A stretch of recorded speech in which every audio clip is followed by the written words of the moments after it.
बिल्कुल मैं ये मानता हूं कि इलाहाबाद हाई कोर्ट को इस मामले को बंद नहीं करना चाहिए, एक नजीर बनना चाहिए। हमारे देश के अंदर जिस तरीके से अपनी इच्छा अनुसार किसी को भी देशद्रोही, किसी को भी आतंकवादी ठहराने का ये जो प्रचलन है, इसको जस्टिस गोविंद माथुर जी हमारे देश के संविधान लोकतंत्र की हिफाजत के लिए आप जैसे ईमानदार जजों की, स्वामी दयाल सिंह जो आपके साथ रहे, इन सब ऐसे ईमानदार जजों की जरूरत है। मैं ये सवाल इसलिए भी करना चाहता हूं, हमारे देश के अंदर सुप्रीम कोर्ट पीएमओ के मुख्यालय जैसे प्राइम मिनिस्टर ऑफिस की भूमिका में आ चुका है। वहां जो मामले जाते हैं उनमें विचित्र सुनवाई होती है।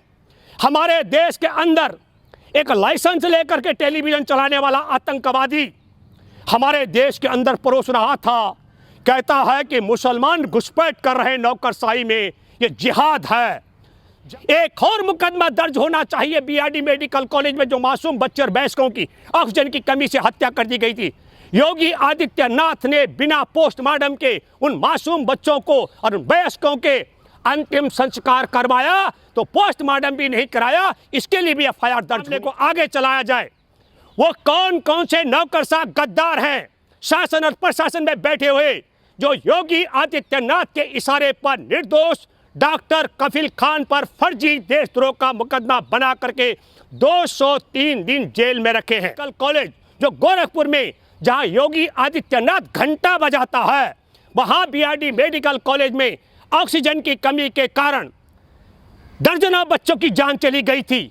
और ऑक्सीजन की कमी का कारण था कि योगी आदित्यनाथ की सरकार ने ऑक्सीजन सप्लाई करने वाली कंपनी को, अलीगढ़ मुस्लिम यूनिवर्सिटी में डॉक्टर कफील के द्वारा दिए गए भाषण देश की एकता और अखंडता के लिए थे। इससे देशद्रोह और देश के लिए किसी तरीके का खतरा नहीं था।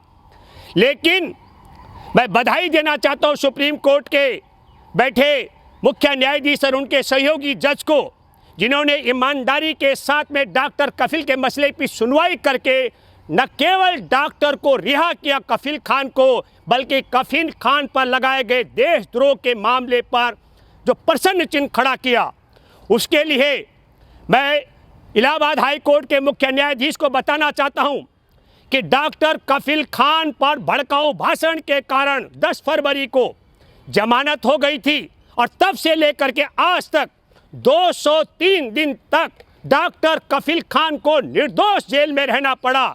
इसलिए मैं आग्रह करता हूं इलाहाबाद हाई कोर्ट के कि स्वतः संज्ञान लेकर इस मामले को आगे चलाया जाए। वो कौन कौन से नौकरशाह गद्दार हैं शासन और प्रशासन में बैठे हुए, जो योगी आदित्यनाथ के इशारे पर निर्दोष डॉक्टर कफील खान पर फर्जी देशद्रोह का मुकदमा बना करके 203 दिन जेल में रखे हैं। वो कौन कौन से नौकरशाह हैं जो अपने दायित्व का निर्वाह करने की बजाय उत्तर प्रदेश में प्रथम मुख्यमंत्री की कुर्सी पर बैठे योगी आदित्यनाथ की गुलामी कर रहे हैं। मैं ये बात इसलिए भी कहना चाहता हूं, इससे पहले भी डॉक्टर कफील खान बीआरडी मेडिकल कॉलेज जो गोरखपुर में, जहां योगी आदित्यनाथ घंटा बजाता है, वहां बीआरडी मेडिकल कॉलेज में ऑक्सीजन की कमी के कारण दर्जनों बच्चों की जान चली गई थी। और ऑक्सीजन की कमी का कारण था कि योगी आदित्यनाथ की सरकार ने ऑक्सीजन सप्लाई करने वाली कंपनी को पेमेंट नहीं की थी। और डॉक्टर कफील खान बाल विशेषज्ञ हैं, उन्होंने अपने निजी स्तर पर अपने मित्रों के माध्यम से ऑक्सीजन के सिलेंडर ला करके मासूम बच्चों को बचाने का काम किया।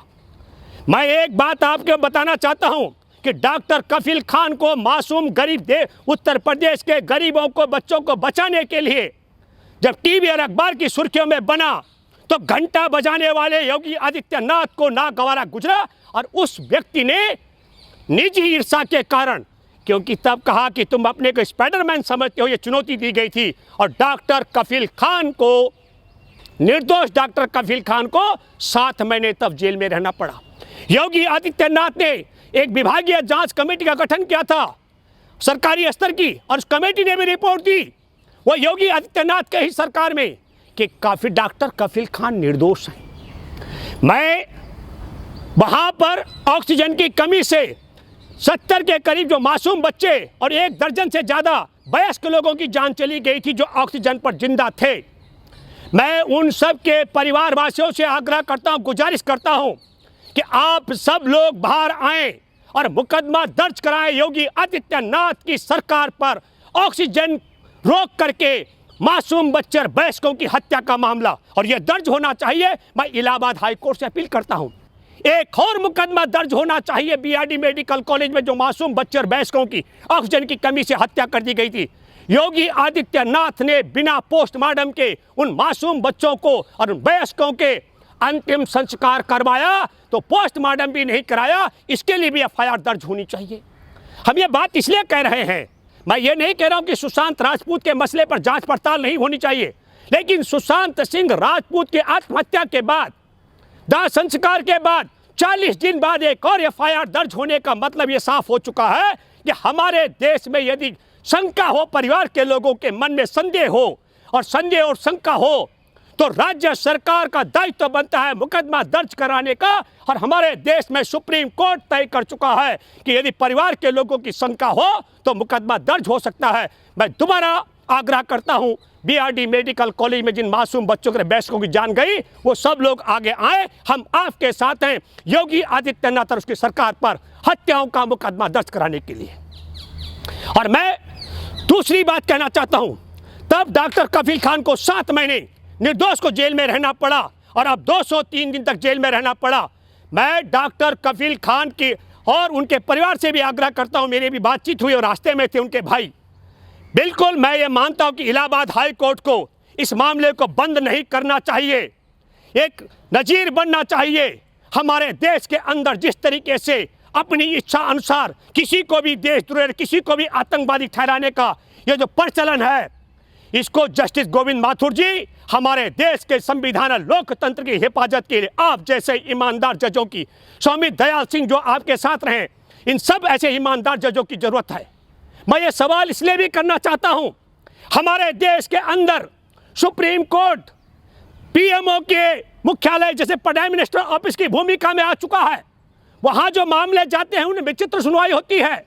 हमारे देश के अंदर एक लाइसेंस लेकर के टेलीविजन चलाने वाला आतंकवादी हमारे देश के अंदर परोस रहा था, कहता है कि मुसलमान घुसपैठ कर रहे नौकरशाही में, ये जिहाद है। जामिया मिलिया के प्रशासनिक अधिकारी सुप्रीम कोर्ट जाते हैं और सुप्रीम कोर्ट कहता है अभी व्यक्ति का मसला है, हम रोक नहीं लगाएंगे। मैं बधाई देना चाहता हूं दिल्ली हाई कोर्ट में बैठे ईमानदार जजों से, जिन्होंने उस आतंकवादी टेलीविजन चलाने वाले, हमारे देश में इंसान से इंसान में नफरत फैलाने वाले गद्दार के मामले पर रोक लगाई। मैं आप सब लोगों से कहना चाहता हूं, ये हिंदू मुसलमान बोलने की बात है, असल मकसद इन्होंने गोरों अंग्रेजों से देश की आज़ादी के समय देश को बर्बाद करने के लिए जो सुपारी ली थी, वो सुपारी का चुकता कर रहे हैं। आज चीन और अमेरिका के साथ मोटा संसाधन लेकर के हमारे देश को तबाह कर रहे हैं। मैं आप सब लोगों से बधाई देते हुए कहना चाहता हूं कि डॉक्टर कफील खान रिहा हुए। मैं बधाई देना चाहता हूं तबलीगी जमात के उन 44 जमातियों को, जिन्होंने हमारे देश के कानून का सम्मान कायम कराने के लिए लड़ाई जारी रखी। मैं मुंबई हाई कोर्ट के जमात के तमाम फर्जी मुकदमों को खारिज कराने का ऑर्डर देने वालों का बधाई देता हूं और दिल्ली हाई कोर्ट के जजों को भी बधाई देता हूं, जिन्होंने हमारे देश में नफरत फैलाने वाले एक चैनल चलाने वाले के मामले पर रोक लगाई। धन्यवाद। जय हिंद, जय भारत।